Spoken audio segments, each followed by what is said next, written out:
All right, y'all, we raced 50K with essentially just 2 days of prep beforehand, and I placed first place female overall.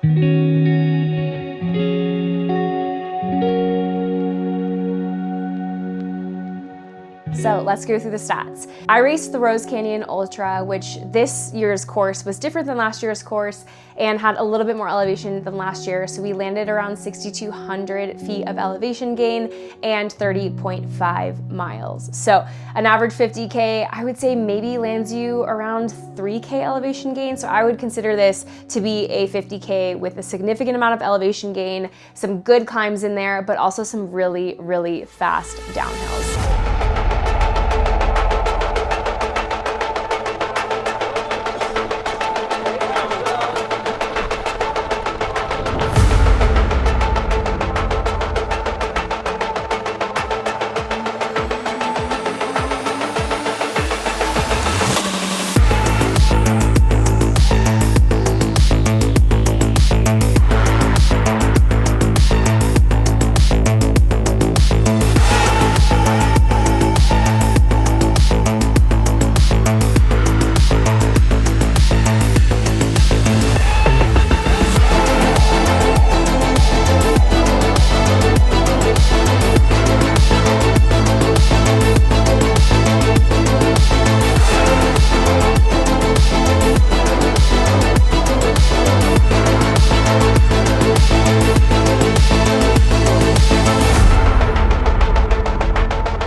I love this course specifically, and I raced it last year and I really liked this about it as well, that we had the exact same aid station for 3 different aid station stops. So starting from Butterfield Canyon Trailhead, we then had our first aid station around 11.7 miles later at Yellow Fork Trailhead. So what did those 11.7 miles look like? We had a lot of elevation gain in the first loop. So we're calling these, I guess, aid station loops. And we hit around 2,500 feet of gain within the first just couple of miles. So we did a small little loop actually before we even hit our climb, just to get our mileage in. But then once we started going up the old riverbed, that is when we started gaining a significant amount of elevation gain. So as someone who's raced this before, I definitely feel like I had a little bit of an advantage of knowing when to be able to push and also knowing when to tailor it back. Last year, I went out so stinking hot that I knew I could do that, but I didn't necessarily want to do it that hot because I feel like it did affect me later in the race. But I went out pretty much at like a 9:30 pace for the first couple of miles, which there's a lot of elevation gain that's kind of rolling and sneaky within those first couple of miles. So definitely be prepared for that if you're racing this race or another race like this. But I was a little bit more conservative this year, knowing that last year I think I went out at like 7:30s, and that really definitely hit me later in the race. So coming to our first climb, I was sitting right around a 9-minute-ish pace. And then as soon as we started the climb, I took out my poles, which is something that I did last year as well. And we started up our first climb. Big climb now. That first climb is gorgeous and it's right around sunrise if you're at the same pace-ish as I am, but it's up this like rickety, I call it like a riverbed. It's almost like game trail riverbed-esque, but for me, coming from where I've been training for the past couple of months, I'm very used to vertical gain at this point. We've been really transitioning out of high mileage weeks and into a lot of big mountain days, so I felt really prepared for this section of the trail. And after cresting the first summit, you essentially continue down a forest road before hitting your secondary summit. So this is where things got a little bit tricky at this race. So because this was a new course, there were a few changes that were made. And I mentioned this last year when I raced this, but this course is not well marked at all. Like if you are going into this race, I would be very prepared to have your GPX loaded and to know that this course is not marked heavily in the slightest. There's no feel good flags as they're called, and it's definitely hard to navigate. There's a lot of turns that look like trail that might not be the trail that you need to be on, etc. So this is where things got a little bit tricky. A couple of us around mile 5, so at this point I was top 5 overall, so just a couple males in front of me. We started going up the wrong trail and I noticed almost immediately I was like, man, I don't remember this single track ridge crawl. Like I don't remember this section of the trail.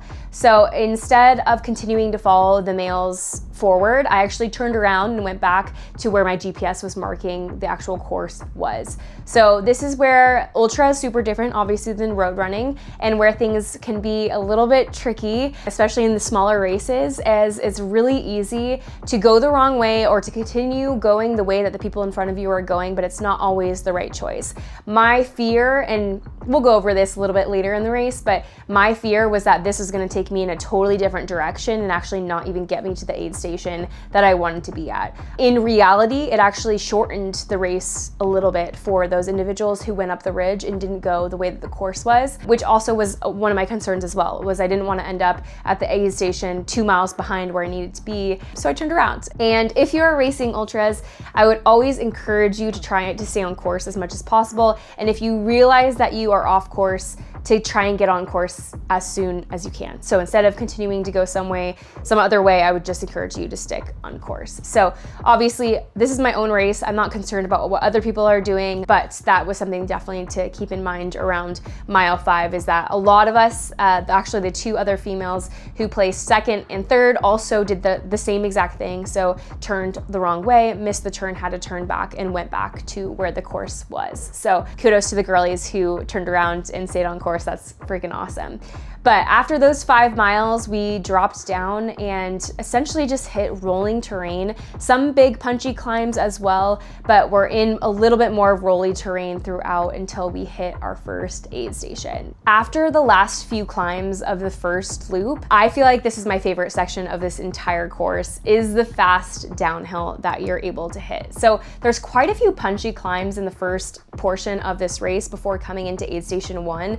And I feel like you're like, dang, am I gonna keep hitting these big climbs throughout this entire race? It feels like there's no release of pressure off of that. But then you get to these beautiful forest roads that are so fast, they're so fun, they're not technical, and this is where you can really cruise downhill. So if you're concerned about your pace, your overall pace going in to I would say right around like mile 7, then you can really kind of cruise around mile 7 into the aid station. So there's a lot of beautiful downhill in this section. If you're used to running downhill on technical terrain, you're gonna feel like this is an absolute walk in the park. For me, I don't really like technical downhills, and this is what I would consider not to be a super technical downhill. So super fun. We were hitting right around like 8:15s going downhill, which anytime I hit an 8 on trail and I'm feeling good about it, I think that's a win for me. I'm not David Roche hitting 5:30s on trail, but for me, I just felt really comfortable at that pace, really cruisy at that pace. And at that time, I felt like I could really make up for some of the longer sections to where they were gonna take me a little bit more time just because of the climbs. So really smooth downhill going into the first aid station. I think just one of the best parts of the trail in general. You snack up, I'll get you. Oh, you're the best, thank you. I'm gonna get light blue blanket over there. Just throw that off. I don't know what the heck happened there, but that's okay.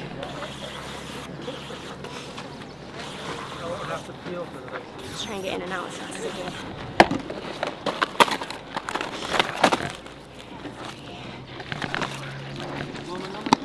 I think we have 6 miles.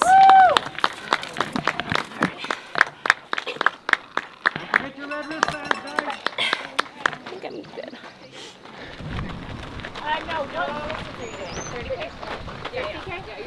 Yeah, so you'll grab a red. You're welcome. Anything else? No. I think a bunch of people got off course. I don't know if you've heard anything about that. Is at the very top, you guys went down Turkey the Hollow? ridge. Yeah. A bunch of people took the ridge.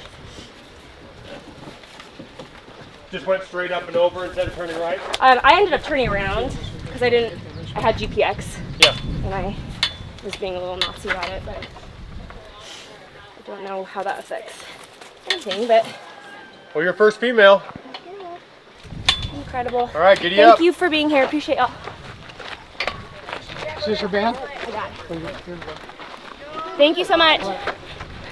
So, coming off of 100-mile preps, you guys know that I'm very adamant about my nutrition and my fueling throughout every single one of my races. And this race was no different. So I knew coming into this race, starting at mile 0 that I wanted to stick to my nutrition fueling plan. So sticking with my gel every 20 minutes, so 24 carbs every 20 minutes. In addition to that, having a flask with G1M, which was an additional 160 calories, all from carbohydrates. In addition to that, having electrolytes in my flask. So right around 750 milligrams of sodium. So I was drinking that before every single aid station, swapping that out, but then also making sure that I was taking enough gels to be able to fuel every 20 minutes. So sticking to that really early in my race, I felt like really did help me out coming into aid station 1, and only running like essentially 12 miles before aid station 1, I came into that aid station feeling really, really good. This is before any of the heat hit. I definitely was sweaty. I knew that the heat was gonna hit quick. So I hit myself with a little bit of sunscreen. I would definitely recommend, if you're fairer skinned, to wear a sun hoodie or something to protect your arms. And honestly, if I was racing a longer race, I would have worn a sun hoodie at this race anyway. But because it was only a 50K, I knew I could kind of get away with just wearing a tank top. But food for thought, if you are racing a race with significant exposure, this race has essentially 0 coverage, no protection from the sun. So if you're racing it and you're fair skinned, or you know that having exposure to heat for long periods of time just impacts your performance, that might be something to keep in mind. But coming into that aid station feeling really, really good, and knowing kind of what was to come for my second loop, I think was really helpful for me. After the first section of this race, the next few loops are significantly shorter. So this is the longest period of time that you have before your first aid station stop. The rest of them are right around 8 miles, 6 miles, and then 8 miles to finish. So knowing that, I kind of felt like the biggest part of the race had been over, even though I was only about a third in, but I felt really confident going into the second loop. So after the second loop, we actually grabbed, I have them here, we grabbed this year, this is something that they incorporated, these little bands. So I went for my red loop for the second time. This is how they kept track of who was actually accomplishing each individual loop. So I did my red lap, which honestly I felt like was even better than my first section. So even though there was a little fatigue there, I felt like I knew kind of what I was getting into. There was a little bit more rolling hills in this section, but it was right around 1200 gain for the second loop. The climb in this section is actually something that I talked about last year as well. It was sneaky, I will say. It was very steep. I actually climbed it with another racer, and he was like, oh my gosh, we're gonna have to work for this one. Like, he was very, I would say, stunned by the amount of elevation gain that was in this second loop, because I guess like maybe on the website, it kind of sells you on that all of your elevation gain is done in the first loop, but it's definitely not the case. This course in general just has a lot of elevation gain, and this section is no stranger to elevation gain. There's a section of this loop that goes up a game trail. So if you don't know, if you're not from Utah or you don't know much about trails, old game trails are just usually created by animals. So they're not like wide, well-established trails by any means. And this course in general just has a lot of old game trails that it's utilizing. So overgrowth is really common, and not having like a direct, like perfectly like groomed out track for yourself is really common on this race in general. So I personally like that. I think that adds to a little bit of like the funk of ultra running versus road running. It's a lot more rugged, and yeah, I just really like it. So this part of the course was definitely no stranger to overgrowth, was no stranger to rocky, loose ground underneath, but really liked this loop. I felt like I felt really good on this loop as well. I would say one of the steepest parts of the trail was right around mile 14. This is when things got really technical. There was a lot of loose rock, but that section is over before you even know it. So definitely don't sweat it, but it can really definitely equalize you. I feel like, I say this all the time, but I feel like the mountains are such an equalizer where it kind of doesn't matter your fitness level or your experience, it'll humble you. Like, the mountains will always humble you and give you a little bit more challenge than maybe you were looking for, but it's the challenge that you need. And I feel like mile 14 for me was exactly what I needed in that moment. A little bit more difficulty, a little bit more technicality, but absolutely love it. I feel like it just adds to the grittiness of the race, and a 50K should be hard. So we like to do hard things within the 50K. So I absolutely love that portion of the race, but definitely was a challenge, definitely. So after hitting the top of that steep section and that ridge, we were once again welcomed with a beautiful and friendly downhill. Just hit the summit at 15, big climb, second one done.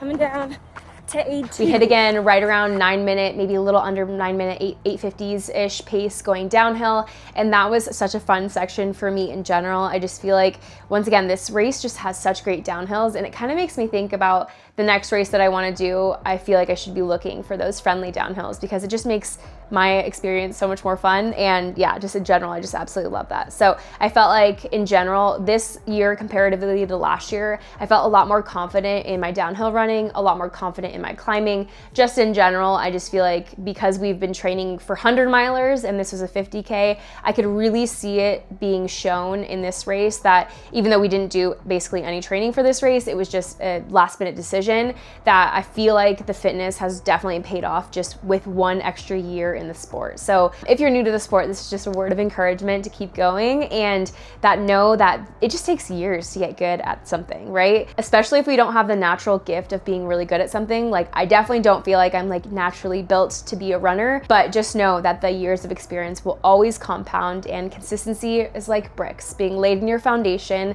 and just keep showing up every day and you'll get better, I promise you. So that was just a reminder this year, kind of on these sections that were really tough for me last year. I just felt like I had a little bit more experience, and it made them a little bit less challenging and made them more digestible because I was able to adapt with my experience. At the second aid station stop, I did essentially the exact same thing that I did at my first aid station stop. So I refilled my water and then also grabbed my flask of G&M. Something that I did different this year versus last year was I actually didn't do electrolytes in my bladder. I just relied on my G&M for electrolytes. And I feel like that worked out perfectly for me. It forced me also to make sure that my flask was empty or almost empty before coming into each aid station to make sure that I was on top of my sodium. So I felt like this was a lot easier for me to track, to just know that I was getting in my carbohydrates and my electrolytes before coming into each aid versus kind of like guessing where my bladder was. So I liked that swap. I like also having the option of having water in addition to my electrolytes, because throughout the race, if I'm having excess swelling in my fingers or if I'm feeling like I'm over sodiuming, I can kind of tailor it back a little bit to my needs.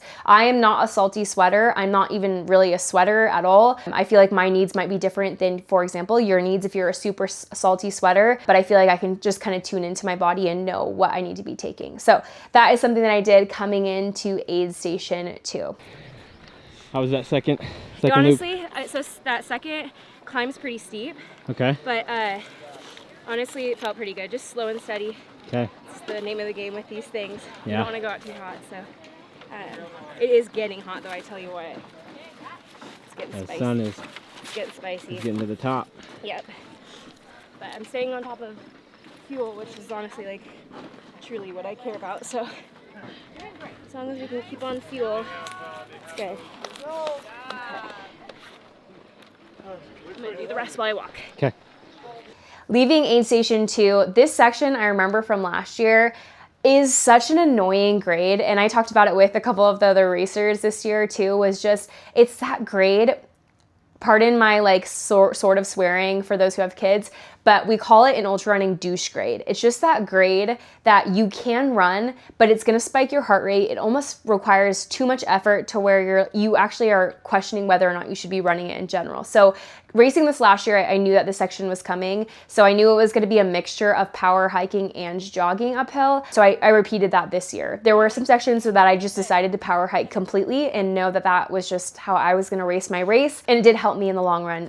I think it's really easy to see people ahead of you as a racer and to like try and catch up to them or race their race. But I would always encourage you to trust your training and trust that your body is going to do what it needs to do to get yourself to the finish line. At this point, there was a really small section where I actually hung out with female 2 and female 3 for, I would say, like a couple of miles. We were kind of coordinating back and forth. This was the first time throughout the race that I had any female pass me, which last year we actually came back from behind the whole race. So we were essentially behind from, I would say from mile 0. No, we were ahead, I guess, for the first like 3 miles. But last year I did a lot of catch up, trying to catch the next racer in front of me. But this year we were kind of holding female 1 for the majority of the race. There were a couple miles where female 2 and female 3, we were kind of like bouncing in front and behind each other. But it was honestly nice to be able to chat with those girls and yeah, have a little bit of competition, but very friendly and kind competition. because I feel like ladies in the sport were very supportive of one another, and it's always friendly competition, at least coming from me. I never wish ill will on other racers, but it was honestly kind of fun to be able to have a little bit more of a push through this section of the course and then coming into aid station 3. So in this year's course versus last year's course, I feel like this is when a lot of the changes were actually made to loop 2. So coming in before aid station 3, I felt like there was so much more elevation gain than there was last year. So we had slower paces. It was getting so stinking hot. I think by this time it was right around 80, 83 degrees. So it was so stinking hot, and we had no relief from any sort of clouds or any sort of like coverage from trees or anything like that in this section. So this was definitely humbling for me, to say the least, coming into this last aid station, but I knew that we were almost through. So after coming into aid station 3, we only had around 8 miles until the finish.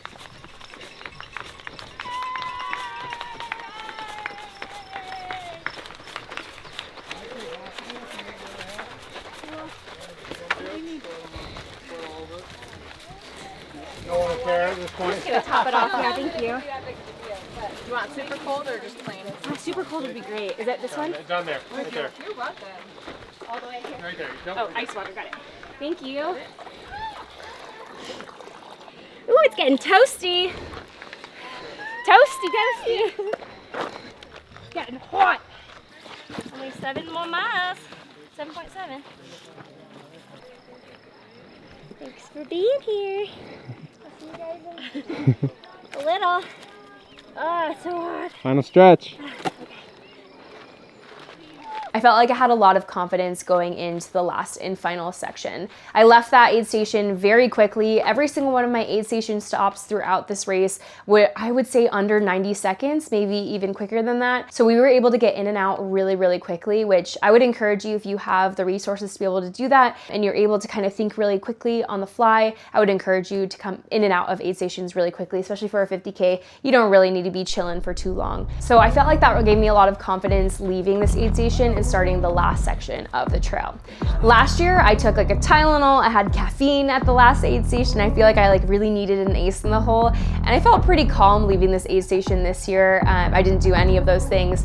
In fact, I actually didn't have any caffeine throughout this entire race, which was an interesting choice on my part, and maybe could have helped me a little bit if I had a little bit of caffeine. But honestly, I felt really good kind of leaving this aid station knowing that I only had 8 miles left to go. But I will say this last section is super annoying. There are lots of annoying grades mixed in. There's a lot of elevation gain even in this last section that's kind of sneaky. It just kind of sneaks up on you. It's not super duper steep, not super technical, but it just is annoying. I will say, out of the climbs in this race specifically, with the changes that were made to the course, there was a lot more technical climbing in this last section. So if you're a technical climber, this might be where you really shine, is where you can be able to make up some time and bridge the gap after leaving aid station 3. But for me, I just kind of held on to the pace that I had been holding and just kind of grinded forward on those climbs, not really trying to push anything pace-wise, just be really consistent throughout the race. And once finishing the climbs, we had around 4 miles-ish left of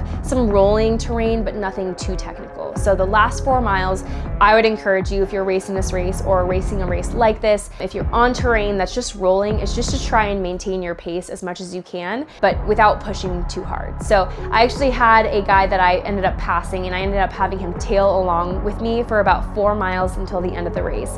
And he actually told me at the end of the race that I was really helpful in his pacing, and that he was really pushing his runs too hard to where it was burning him out and making him have to stop and making him have to walk. So I would just encourage you to, if you're feeling it and you're struggling through a race, just continue grinding on, have a little bit of grit and just push through, but don't try and push yourself outside of your comfort zone. Look down maybe at your heart rate every now and then, and to make sure that you're kind of in a zone that seems maintainable, especially later in a race. If you're pushing too hard and you're having to walk because you're pushing too hard and you're on a downhill section or on a flat, that's how you know you're going too fast. You should be able to run your downhills if they're not super technical, and you should be able to run your flats. But if that pace looks a little bit different than what you're normally used to, it's probably a good thing. It means that you're going out conservatively and also at a maintainable pace, which in the long run, if you're running a 10-minute, 11-minute mile versus running a 7-minute mile, but you're able to run more of that versus walk more of that, you're gonna benefit from being able to kind of grind it out. So I'm actually reminded a lot of Rachel, who was the top female finisher at Cocodona 250. I feel like every time I looked at her on the feed, I was just like, how is she going? Like, she's continuously running at this like trot, but she looked so fresh even going into 200, 220, 230 miles. I was just astonished. But I feel like she masters this just trotting along at this slow but really gritty, grindy pace. And yeah, I just feel like I was channeling her a little bit in this portion of the race, and it definitely helped me leading up to the finish. So coming into the finish, I was able to give a really strong, fast finish, which I'm always really looking forward to if I'm able to do that. I feel like to me that means that I left maybe a little bit in the tank that I could utilize throughout the race, but finishing strong always means so much to me. So I'm so happy that I was able to do that.